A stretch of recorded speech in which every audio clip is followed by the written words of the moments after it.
everyone, CFL Park Hopper here for another home edition vlog, and today we're going to talk about coming to Orlando for Universal Halloween Horror Nights. So I've seen a lot of people lately asking, what's it like to come to Halloween Horror Nights? How busy is it in the fall? Is it worth it for my family to come to Halloween Horror Nights? And all the different questions. So I'm going to try to answer those today. So Halloween Horror Nights is a pretty fun event at Universal Orlando, and I'm going to be honest with you, I never went to it until this past fall, and I'm not a fan of horror. I do not watch horror movies, but I did start watching Stranger Things last summer, and so I was attracted to going to Halloween Horror Nights to see the Stranger Things house, and I really enjoyed that. It was very good, and I also went into the Universal Monsters house, and that was really well done as well. I didn't go into some of the other houses because I was still a little unsure if I would like it, but after my whole experience at Universal's Halloween Horror Nights, I would say if you're an adult and you're still not a huge fan of horror, it's still a really fun experience. It really wasn't too scary from what I saw. The walking around the park, the scare zones, they didn't scare me at all. And even in the houses, it was really, they were well lit. It was easy to see, I thought, and so I didn't find it a very scary experience. I thought it was a very cool experience. So I would definitely go again this year. However, if you have children, the event does say that it's rated for ages 13 and up, and I would highly recommend that. I don't know. I think maybe not so necessarily are all kids scared of things, but I think there are some things that are very age inappropriate. So you got to take that into consideration. There were some of the walkthrough scare zones that I did not think were age appropriate for children at all. So I would almost take it more as it's not age appropriate, more so than worried about the scare factor. Because I know some kids around 9 or 10 do like scary things and they can handle that well. But I just didn't think a lot of it would be age appropriate for young kids. So I would definitely heed the guidelines of 13 and up when thinking about taking your family to Halloween Horror Nights. To make things clear, Halloween Horror Nights is a separated ticket event from the regular theme park tickets. It happens in the evenings. They close Universal Studios Park at 5 o'clock, usually Wednesdays through Sundays is when the event would take place, and you just have to check the calendar for specific dates and when your trip, but this will happen. Usually the event starts like the weekend right after Labor Day. So after Labor Day, the next weekend after that is when it usually kicks off, and it runs all the way till Halloween. Sometimes around November 1st or 2nd also, they could have dates. So keep that in mind. You would have to have a separate ticket for this. Now, they add extra packages onto this event. So if you just buy a ticket to Halloween Horror Nights, some nights are really affordable. Like we went on a Wednesday night, and that was the cheapest night you could get tickets. And I think for like at a Florida resident rate, I think I paid like around $65 a ticket, which I thought was pretty affordable compared to like Mickey's Not So Scary at Magic Kingdom is significantly more for Florida residents. If you were to go like on a Saturday night, that's their peak pricing night. So I think you're going to pay closer to like $100 a ticket. And keep in mind, we went on a Wednesday in October. It wasn't real close to Halloween. It was like earlier October, and it was still extremely busy. I was really shocked how busy it was. So I don't know. I can't imagine how busy then a Saturday or a Friday night would be, on top of like how busy it was on a Wednesday. So you'll want to keep that in mind as you try to decide what night would be best to go.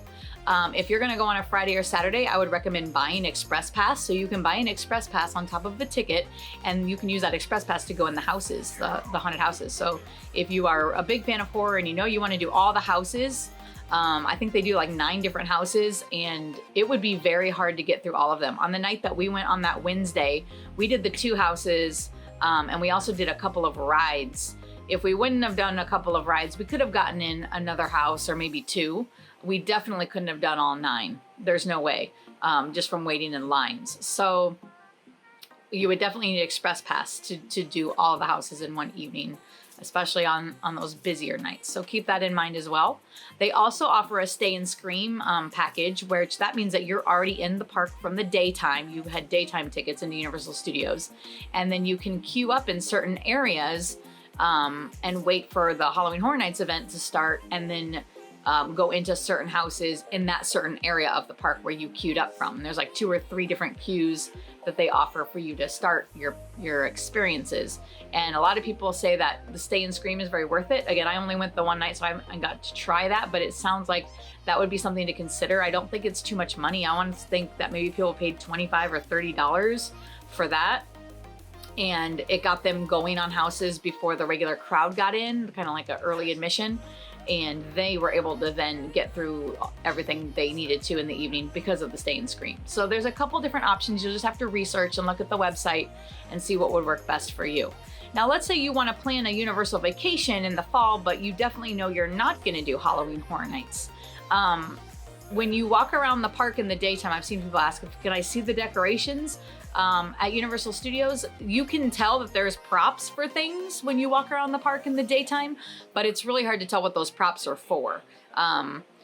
And since I'm not a fan of horror, a lot of those props, they don't make a lot of sense to me in the daylight of what they would be anyway. But I think even being a fan of horror, you might be able to tell, hey, this is from maybe this movie, or this is the theme of this, but you don't get a lot of detail. And a lot of things they cover up in the daytime with tarps and stuff, so you really can't see a lot of it.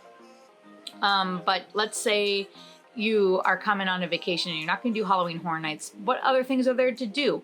They last year, for the first time at Islands of Adventure, started a dark arts on the Harry Potter castle. It was a projection show about the dark arts, and they did that all fall through the Halloween season. So Islands of Adventure keeps normal park hours while Universal Studios is closing. So while Universal Studios is closed for Halloween Horror Nights, regular park guests can spend the evening at Islands of Adventure. And the dark arts projection show on the castle was very cool. And they also had Death Eaters walking around the Hogsmeade area, and that was really neat as well. So I enjoyed that, and I think that would be more family-friendly Halloween entertainment. They had a pop-up last year from Stranger Things at the Cabana Bay Beach Resort, and it was, for the most part, only for those resort guests. I did go over to the hotel to check it out, and I was able to see it because I went at a time where there was no line for it. It was dead, and so the team member was great, and he let me go ahead and go in, and I got to see it. So I don't know if they'll be doing any pop-ups like that at the hotels this year. They may or they may not, I don't know. But that's kind of what is offered at Universal around that time of year. Other theme parks in our area offer much more kid-friendly events. And if you're planning on a Universal vacation, you could always take a day trip and go over. SeaWorld does a great Halloween event for young kids called the Halloween Spooktacular. And kids can dress up in costume and trick or treat, and it's part of your normal daily ticket to SeaWorld. However, it's only offered on the weekends, usually Fridays, Saturdays, and Sundays. So you would need to plan your SeaWorld day on either one of those on a weekend day in order to partake in the Halloween event. But it's a great, cute event for kids. It's a lot of fun. And it's not too far from Universal to get to SeaWorld. It's maybe like a 10 or 15 minute ride by car. So if you needed to get an Uber to get there, or a cab or something like that, it wouldn't be too bad. Disney does Mickey's Not So Scary Halloween Party, which is a separate ticketed event at the Magic Kingdom. It is a very cool event. It's more expensive. It usually ranges like closer to almost $100 a night. It's usually $80 to $100 depending on what night you're gonna go per person. You can dress up in costumes. Lots of people come very dressed. You trick or treat throughout the park. They have a special parade, special fireworks and things like that. So you could spend a night going over to Mickey's Not So Scary as well. But those are what we offer for the Halloween events here in Orlando. And I hope that gives you a better idea of what Halloween Horror Nights is like and if it's worth it to come.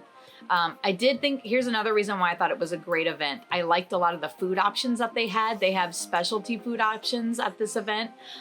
They had a lot of great merchandise. In fact, I'm wearing my t-shirt right now. I'll kind of angle the camera down. So here's my Stranger Things Halloween Horror Nights t-shirt that I got. So they had a lot of great merchandise, food, and like I said, the couple houses I went into I really enjoyed, and all of the rides are open at Universal Studios that evening. So we did a couple of the rides that evening as well. So there's a lot to do and partake in the Halloween Horror Nights event. I would definitely recommend it, especially if you have kids over 13. It's a good event, I think. So you can see how best to taper it for your family. Keep in mind that a lot of people are rescheduling their trips right now for the fall. So it may be a busier fall than was normally projected. I would tell you that most days during the Halloween Horror Nights, the daytimes at the park are pretty easy to navigate and do, and they're not too crowded. I would say that the Halloween Horror Nights nights are way busier at the park than the daytimes. So if you're planning a fall trip to Universal, it's usually a fun and relaxing time of year to come. And October and September is still warm enough to even to partake in the pools and Volcano Bay and that kind of thing. But this year may be busier because I know a lot of people are rescheduling their spring trips due to COVID-19 to the fall. So I think it may be a busier season. So just keep that in mind. But I hope that you're planning a trip, and I hope to see you soon. If you liked today's video, hit like and subscribe down below. And don't forget to hit the notification bell so that you can be notified every time we upload a new video, which is once a week. And we're gonna keep talking about the theme parks here in Orlando from home and giving you some different ideas on how to plan your trips. Thanks for watching.